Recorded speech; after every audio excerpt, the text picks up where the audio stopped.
La coqueta. La habilidad para retardar la satisfacción es el arte consumado de la seducción, mientras espera, la víctima está subyugada.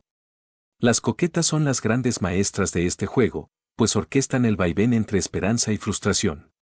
Asusan con una promesa de premio, la esperanza de placer físico, felicidad, fama por asociación, poder, que resulta elusiva, pero que solo provoca que sus objetivos las persigan más. Las coquetas semejan ser totalmente autosuficientes, no te necesitan, parecen decir, y su narcisismo resulta endemoniadamente atractivo. Quieres conquistarlas, pero ellas tienen las cartas. La estrategia de la coqueta es no ofrecer nunca satisfacción total. Imita la vehemencia e indiferencia, alternadas de la coqueta y mantendrás al seducido tras de ti. La coqueta vehemente y fría. En el otoño de 1795, París cayó en un extraño vértigo. El reino del terror que siguió a la Revolución Francesa había terminado, el ruido de la guillotina se había extinguido. La ciudad exhaló un colectivo suspiro de alivio y dio paso a celebraciones desenfrenadas e interminables festejos. Al joven Napoleón Bonaparte, entonces de 26 años, no le interesaban tales jolgorios. Se había hecho famoso como general brillante y audaz al ayudar a sofocar la rebelión en las provincias, pero su ambición era ilimitada y ardía en deseos de nuevas conquistas. Así, cuando en octubre de ese año la infausta viuda Josefina de Beauharnais, de 33 años, visitó sus oficinas, él no pudo menos que confundirse. Josefina era demasiado exótica, y todo en ella lánguido y sensual. Capitalizaba su raro aspecto, era de la Martinica. Por otra parte, tenía fama de mujer fácil, y el tímido Napoleón creía en el matrimonio. Aún así, cuando Josefina lo invitó a una de sus veladas semanales, él aceptó, para su propia sorpresa. Hay hombres, en efecto, más proclives a la resistencia que a la rendición y que, sin saberlo, prefieren un cielo variable, ora espléndido, ora negro y atacado por relámpagos, al despejado y azul del amor. No olvidemos que Josefina tenía que vérselas con un conquistador y que el amor se asemeja a la guerra. Ella no se dio por vencida, se dejó conquistar. Si hubiera sido más tierna, más atenta, más cariñosa, quizá Bonaparte la habría amado menos. Humbert de Saint-Amand, citado en La emperatriz Josefina, la encantadora de Napoleón, Philip W. Sergeant. En la velada, Napoleón se sintió completamente fuera de su elemento. Todos los grandes escritores e ingenios de la ciudad estaban ahí, así como los pocos nobles sobrevivientes. La misma Josefina era vizcondesa y había escapado apenas a la guillotina. Las mujeres estaban deslumbrantes y algunas de ellas eran más hermosas que la anfitriona, pero los hombres se congregaron alrededor de Josefina, atraídos por su distinguida presencia y majestuosa actitud.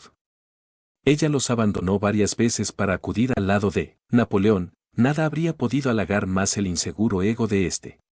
Él empezó a visitarla. En ocasiones ella lo ignoraba y él se marchaba encolerizado. Pero al día siguiente llegaba una apasionada carta de Josefina y él corría a verla. Pronto pasaba casi todo el tiempo con ella. Las ocasionales demostraciones de tristeza de Josefina, sus arranques de ira o de lágrimas, no hacían más que ahondar el apego de él. En marzo de 1796, Napoleón y Josefina se casaron. Las coquetas saben complacer, no amar, y por eso los hombres las quieren tanto. Pierre Marivaux. 2 días después de su boda, él partió a dirigir una campaña en el norte de Italia contra los austriacos. Eres el objeto constante de mis pensamientos, le escribió a su esposa desde el extranjero. Mi imaginación se fatiga conjeturando qué haces. Sus generales lo veían distraído, abandonaba pronto las reuniones, pasaba horas escribiendo cartas o contemplaba la miniatura de Josefina que llevaba al cuello. Había llegado a tal estado a causa de la insoportable distancia entre ellos y de la leve frialdad que ahora detectaba en Josefina. Rara vez escribía, y en sus cartas faltaba pasión. No lo había acompañado a Italia, tampoco. Napoleón debía terminar rápido esa guerra, para volver a su lado. Tras combatir al enemigo con celo inusual, empezó a cometer errores. Vivir por Josefina, le escribió. Trabajo para estar cerca de ti, me muero por estar a tu lado. Sus cartas se hicieron más apasionadas y eróticas. Una amiga de Josefina que las leyó, escribió, la letra, era, casi indescifrable, la ortografía incierta, el estilo grotesco y confuso. ¿Qué posición para una mujer? Ser la fuerza impulsora de la marcha triunfal de un ejército. Una ausencia, el rechazo de una invitación a cenar, una rudeza inintencionada, inconsciente, son mucho más útiles que todos los cosméticos y prendas elegantes del mundo. Marcel Proust. Pasaron meses en que Napoleón rogaba a Josefina que fuera a Italia y ella daba excusas interminables. Al fin accedió y marchó de París a Brescia, donde Napoleón tenía su cuartel. Pero, de camino, un encuentro cercano con el enemigo la obligó a desviarse a Milán. Fuera de Brescia en batalla, al volver Napoleón y descubrir que ella se ausentaba aún, culpó a su enemigo, el general Wurmser, y juró vengarse. En los meses subsecuentes pareció perseguir dos objetivos con igual denuedo, Wurmser y Josefina. Su esposa nunca estaba donde se suponía, llego a Milán, corro a tu casa, dejando de lado todo para estrecharte en mis brazos, y no estás ahí. Napoleón se ponía furibundo y celoso, pero cuando al fin daba con Josefina, el menor de sus favores le derretía el corazón. Hacía largos paseos con ella en un carruaje encubierto, mientras sus generales rabiaban, se suspendían reuniones, órdenes y se improvisaban estrategias. Nunca, le escribió él después, una mujer había estado en tan completo dominio del corazón de un hombre. No obstante, el tiempo que pasaban juntos era muy breve. Durante una campaña que duró casi un año, Napoleón pasó apenas 15 noches con su nueva esposa. A oídos de Napoleón llegaron más tarde rumores de que Josefina había tenido un amante mientras él estaba en Italia. Sus sentimientos hacia ella se enfriaron, y él mismo tuvo una inagotable serie de amantes. Pero a Josefina jamás le preocupó esta amenaza a su poder sobre su esposo, unas cuantas lágrimas, algunas escenas, un poco de frialdad de su parte, y él seguía siendo su esclavo. En 1804, él la hizo coronar emperatriz, y si ella le hubiese dado un hijo, habría seguido siendo emperatriz hasta el final. Cuando Napoleón estaba en su lecho de muerte, la última palabra que pronunció fue, Josefina. También hay algo cada noche, para el no iniciado, barra inversa un peligro, no en verdad como el amor o el matrimonio, aunque no por ello despreciable no era ni es mi intención menospreciar las muestras de virtud, ni siquiera de las viciosas, ya que esto añade una gracia exterior a su porte, sino denunciar la anfibia suerte de la ramera, couleur de rose, ni blanca ni escarlata. Tal es la coqueta fría, que no puede decir, no, ni dirá, sí, pero te trae de un ala, en una playa a sotavento, hasta que empieza a rugir el aire, ella verá entonces tu corazón destrozado, y reirá para sí. Tal cosa produce un mundo de penas sentimentales, y envía un año tras otro a nuevos verters a la tumba, pero es apenas un coqueteo inocente, barra inversa no adulterio sino adulteración. Lord Byron, la coqueta fría. Durante la Revolución Francesa, Josefina estuvo a punto de perder la cabeza en la guillotina. Esta experiencia la dejó sin ilusiones y con dos fines en mente, vivir una vida de placer y buscar al hombre que mejor pudiera brindársela. Pronto puso los ojos en Napoleón. Era joven y tenía un brillante futuro. Bajo su serena apariencia, intuyó Josefina, él era por completo emocional y agresivo, pero esto no la intimidó, solo revelaba la inseguridad y debilidad de él. Sería fácil de esclavizar. Josefina se adaptó primero a sus humores, lo cautivó con su gracia femenina, lo entusiasmó con sus miradas y modales. Él deseó poseerla. Y una vez que ella suscitó este deseo, su poder radicó en posponer su satisfacción, alejándose de él, frustrándolo. De hecho, la tortura de la persecución concedía a Napoleón un placer masoquista. Ansiaba someter el espíritu independiente de Josefina, como si ella fuera un enemigo en batalla.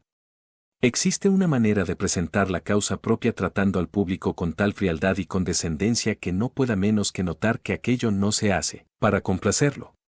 El principio debe ser siempre no hacer concesiones a quienes no tienen nada que dar pero todo que ganar de nosotros.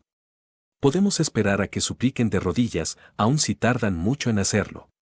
Sigmund Freud, carta a un discípulo, citada en Paul Rosen, Freud y sus seguidores. La gente es inherentemente perversa. Una conquista fácil tiene menos valor que una difícil, en realidad, solo nos excita lo que se nos niega, lo que no podemos poseer por completo. Tu mayor poder en la seducción es tu capacidad para distanciarte, para hacer que los demás te sigan, retrasando su satisfacción. La mayoría de las personas calculan mal y se rinden muy pronto, por temor a que la otra pierda interés o a que el hecho de darle lo que quiere conceda al dador cierto poder. La verdad es lo contrario, una vez que satisfaces a alguien, pierdes la iniciativa y te expones a que él pierda el interés al menor capricho.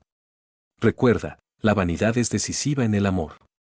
Haz temer a tus objetivos que te apartarás, que dejarán de interesarte y despertará su inseguridad innata, el miedo de que, al conocerlos, dejen de excitarte. Estas inseguridades son devastadoras. Luego, una vez que se sientan inseguros de ti y ellos mismos, reenciende su esperanza haciéndolos sentir deseados de nuevo. Vehemencia y frialdad, vehemencia y frialdad. Esta forma de la coquetería es perversamente placentera, pues aumenta el interés y mantiene la iniciativa de tu lado. Jamás te desconciertes por el enojo de tu objetivo, es signo seguro de esclavitud. Aquella que retenga largo tiempo su poder, deberá servirse del mal de su amante. Ovidio, el coqueto frío. En 1952, el escritor Truman Capote, de éxito reciente en los círculos literarios y sociales, empezó a recibir una andanada casi diaria de rendida correspondencia de un joven llamado Andy Warhol. Ilustrador de diseñadores de calzado, revistas de moda y cosas así, Warhol hacía bellos y estilizados dibujos, algunos de los cuales envió a Capote con la esperanza de que los incluyera en uno de sus libros. Capote no respondió. Un día, al llegar a casa encontró a Warhol hablando con su madre, con quien vivía. Luego, Warhol empezó a telefonear casi todos los días. Al cabo, Capote puso fin a todo esto, parecía una de esas pobres personas a las que sabes, que nunca les sucederá nada. Un pobre perdedor de nacimiento, diría el escritor más tarde. 10 años después, Andy Warhol, pintor en ciernes, realizó su primera exposición individual en la Stable Gallery de Manhattan. En las paredes había una serie de serigrafías basadas en la lata de sopas Campbell's y la botella de Coca-Cola. En la inauguración y la fiesta posterior, Warhol permaneció al margen, la mirada perdida y hablando poco. Contrastaba enormemente con la anterior generación de artistas, los expresionistas abstractos, en su mayoría bebedores y mujeriegos muy bravucones y agresivos, charlatanes que habían dominado el mundo del arte en los 15 años previos. Y él también había cambiado mucho desde que importunó a Capote, lo mismo que a marchantes de arte y mecenas. Los críticos estaban desconcertados e intrigados por la frialdad de su obra, no podían explicarse qué sentía el artista por sus sujetos. ¿Cuál era su posición? ¿Qué intentaba decir? Cuando se lo preguntaban, él respondía simplemente, lo hago porque me gusta, o, me encanta la sopa. Los críticos dieron rienda suelta a sus interpretaciones, un arte como el de Warhol es necesariamente parásito de los mitos de su época, escribió uno, otro. La decisión de no decidir es una paradoja equivalente a una idea que no expresa nada pero que después le da dimensión. La exposición fue un gran éxito, y situó a Warhol como una de las principales figuras de un nuevo movimiento, el pop art. En 1963, Warhol rentó un inmenso desván en Manhattan, al que llamó la Factory, y que pronto se volvió el centro de un vasto séquito, acompañantes, actores, aspirantes a artistas. Ahí, en las noches en particular, Warhol simplemente vagaba o permanecía en una esquina. La gente se reunía en torno suyo, se disputaba su atención, le lanzaba preguntas y él respondía, a su evasiva manera. Pero nadie lograba acercársele, física ni mentalmente, él no lo permitía. Al mismo tiempo, si él pasaba junto a alguien sin el usual, hola, aquel quedaba devastado. Warhol no había reparado en él, quizá estaba por ser borrado del mapa. Cada vez más interesado en la realización de películas, Warhol incluía a sus amigos en sus cintas. En realidad les ofrecía cierta celebridad instantánea, sus 15 minutos de fama, la frase es de él. Pronto, la gente competía por un papel. Warhol preparó en particular a mujeres para el estrellato, Edie Sedgwick, Viva, Nico. El solo hecho de estar junto a él confería una especie de celebridad por asociación. La Factory se convirtió en el lugar para ser visto, y estrellas como Judy Garland y Tennessee Williams asistían a sus fiestas, en las que se codeaban con Sedgwick, Viva y los bajos fondos de la bohemia con que Warhol amistaba. La gente comenzó a mandar limusinas para que lo llevaran a sus fiestas, su presencia bastaba para hacer de una velada un acontecimiento, aunque él se la pasara casi sin hablar, muy reservado, y se marchara pronto. En 1967 se pidió a Warhol dar conferencias en varias universidades. No le gustaba hablar, y menos aún sobre su arte. Entre menos tenga que decir una cosa, opinaba, más perfecta es. Pero le pagarían bien, y siempre le costaba trabajo decir no. Su solución fue simple, pidió a un actor, Alan Mellad, que se hiciera pasar por él. Niet era de cabello oscuro, bronceado, y semejaba a un indio cherokee. No se parecía nada a Warhol. Pero este y sus amigos lo polvearon, le platearon el pelo con spray, le pusieron lentes oscuros y lo vistieron con ropa de Warhol. Como Miet no sabía nada de arte, sus respuestas a las preguntas de los estudiantes tendieron a ser tan cortas y enigmáticas como las del propio pintor. La suplantación funcionó. Warhol era tal vez un icono, pero en realidad nadie lo conocía, y como acostumbraba usar lentes oscuros, aún su rostro era desconocido en sus detalles. El público de esas conferencias estuvo bastante lejos como para cuestionar la idea de su presencia, y nadie se acercó lo suficiente para descubrir el engaño. Miet se mostró esquivo. Parió de su vientre pleno, bellísima, barra inversa la ninfa un infante, que ya entonces ser amado podía, y lo llama Narciso. Pues a los 3 veces 5, un año el ceficio había añadido, y parecer niño y joven podía, a él, muchos jóvenes, niñas desearon o muchas, mas, hubo en su tierna forma tan dura soberbia, a él ningunos jóvenes, lo tocaron niñas ningunas. Miró a este empujando a las redes a los trépidos ciervos una ninfa sonora, que ni para alguien que hablaba, a callarse, ni aprendió ella misma a hablar antes, eco, que vuelve el sonido. Luego, cuando a Narciso por apartados campos vagando barra inversa vio, y se incendió, sigue sus vestigios a hurto, y cuanto más lo sigue, más cerca con la flama se abraza, no otramente que cuando, a lo sumo de las teas untados, los vivaces azufres las arrimadas flamas se roban. Oh, cuántas veces con blandos dichos acercársele quiso y ofrecer muelles preces. De su tropa fiel de compañeros el niño acaso alejado, ¿quién, dijera, está presente? Y eco respondiera, presente. Se pasma éste, y así la vista hacia todas partes dirige. Se vuelve a ver, y de nuevo, no viniendo nadie, pronuncia, ¿por qué me huyes? Y tantas palabras recibió, cuantas dijo. Persiste, y por la imagen de la alterna voz engañado, aquí juntémonos, habla, y eco, que ha sonido ninguno habría de responder con más gusto, contestóle, juntémonos, y con sus palabras se alienta, ella misma, y saliendo de la selva, iba a echar al esperado cuello los brazos. Aquel huye, y huyendo, las manos de los abrazos retira, barra inversa moriré antes, habla, que tengas poder de nosotros. Despreciada, se oculta en las selvas, y con fronda sus rostros pudibundos cubre, y vive, desde allí, en solos antros. Más del dolor de la repulsa, empero, el amor se une y crece. Así a esta, así a otras ninfas de ondas o montes nacidas, había burlado así, antes, las reuniones viriles. De allí alguien despreciado, las manos al éter alzando, que así ame el mismo, sea justo, así, no de lo amado se adueñe, había dicho, a sus preces justas, la ramnucia asintió. Aquí el niño, del afán de cazar y el calor, fatigado, se tendió, la faz del lugar y la fuente siguiendo. Y mientras ansía calmar su sed, creció una sed diferente, barra inversa y mientras bebe, por la imagen de su vista forma robado, la esperanza sin cuerpo, ama, cuerpo juzga ser lo que es honda. Se pasma el mismo de sí, y con el mismo rostro, inmutable, se fija, como una estatua de pario mármol formada. Se ansía, imprudente, y es aprobado el mismo que aprueba, y mientras busca es buscado, y a la par incendia y se quema. ¿Cuántas veces a la fuente falaz dio inútiles besos? ¿Cuántas veces sus brazos, que el visto cuello intentaban asir, hundió a medias aguas, y no se aprendió dentro de ellas? Que vea, no sabe, más ardido es con aquello que ve, y el mismo error que los engaña, sus ojos incita. Crédulo, ¿a qué, en vano, intentas asir simulacros fugaces? En parte alguna hay lo que buscas, vuélvete, pierdes lo que amas. Esa es la sombra de tu reflejada imagen que miras. Nada esa tiene de sí, viene y permanece contigo, contigo partirá, si tú partir te pudieres.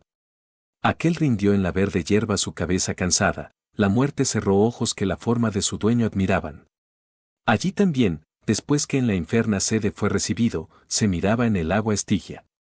Hermanas, lloraron las náyades, y para el hermano depusieron sus cortados cabellos, lloraron las dríadas, eco a las que lloran responde. Y ya rogo y sacudidas teas preparaban, y féretro, en parte alguna estaba el cuerpo, una flor crocina por cuerpo encuentran, albaz hoja ciñendo su centro. Ovidio, Metamorfosis. Desde temprana edad, a Andy Warhol le aquejaron emociones encontradas, ansiaba ser famoso, pero era por naturaleza tímido y pasivo. Siempre he tenido un conflicto, diría después, porque soy retraído, pero me gusta disponer de mucho espacio personal. Mi mamá me decía en todo momento, no seas prepotente, pero hazle saber a todos que estás ahí. Al principio, Warhol trató de ser más agresivo, y se empeñó en complacer y cortejar. No dio resultado. Luego de 10 años infructuosos, dejó de intentarlo, y cedió a su pasividad, solo para descubrir el poder que otorga la reticencia. Warhol comenzó este proceso en su obra, que cambió radicalmente a principios de la década de 1960. Sus nuevos cuadros de latas de sopa, billetes y otras conocidas imágenes no acribillaban de significados al espectador, de hecho, su significado era absolutamente elusivo, lo que no hacía sino incrementar su fascinación. Atraían por su inmediatez, su fuerza visual, su frialdad. Habiendo transformado su arte, Warhol también se transformó a sí mismo, como sus cuadros, se volvió pura superficie. Se preparó para retraerse, para dejar de hablar. El mundo está lleno de temerarios, de personas que se imponen en forma agresiva. Quizá obtengan victorias temporales, pero cuanto más se persisten, más desea la gente contrariarlas. No dejan espacio a su alrededor, y sin espacio no puede haber seducción. Los coquetos fríos generan espacio al permanecer esquivos y hacer que los demás los persigan.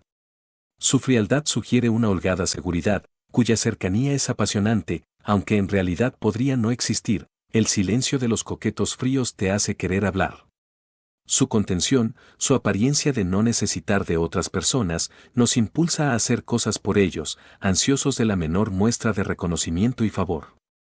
Quizás sea de locura tratar con los coqueta fría nunca se comprometen más tampoco dicen no, jamás, permiten la proximidad, pero en la mayoría de los casos terminamos por volver a ellos, adictos a la frialdad que proyectan. Recuerda, la seducción es un proceso de esconderse de la gente, de hacer que quiera perseguirte y poseerte.